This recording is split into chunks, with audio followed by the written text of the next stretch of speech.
বাড়ির একতলায় সাইকেল সারাইয়ের দোকান। গত 15-16 বছর ধরে দোকান চালাচ্ছিল তিলজলার বাসিন্দা শেখ বাবু।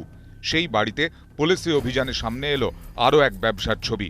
মিলল পিস্তল সহ বিপুল অস্ত্র।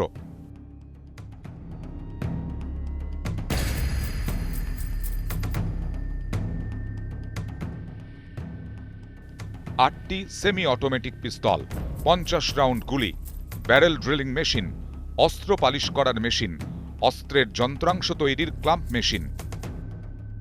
অস্ত্র কারখানায় হানা দিয়ে শেখ রাজু সহ 5 জনকে গ্রেফতার করে পুলিশ। শহরের বুকে রমরমিয়ে অস্ত্র কারখানা চললেও তার হদিশে বেশ বেগ পেতে হয়েছে পুলিশকে। গত মে মাসে গোলাবাড়িতে অস্ত্র কেনা কারখানার হদিশ। কারখানার মালিককে জেরা করে 2 অস্ত্র ব্যবসায়ীর খোঁজ পায় পুলিশ। 24 জুলাই ওয়েস্টপোর্ট এলাকা থেকে গ্রেফতার ওই 2 ব্যবসায়ী। অস্ত্রসহ ধৃত মোহাম্মদ আফরোজ ও ইমতিয়াজ আলী। এদের জেরা করে তিলজলায় অস্ত্র কারখানার হদিশ। 4 জনকে অ্যারেস্ট করা হয়। তাদের নাম সৌরভ কুমার, মোহাম্মদ সোনু, মোহাম্মদ রাজু এবং মোহাম্মদ সরফরাজ আলম। এরা 4 জনই বিহারের মুঙ্গেরের বাসিন্দা।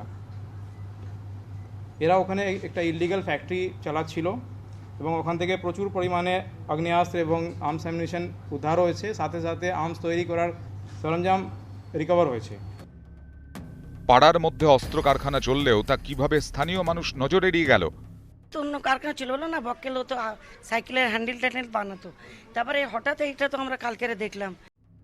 লুকানোর জন্য জনবসতিপূর্ণ অঞ্চল খুঁজে বার করেছিল অস্ত্রের কারবারিরা, আর সেজন্যই তিলজলার এরকম একটি জায়গাতেই অস্ত্রের কারখানা খুলেছিল তারা।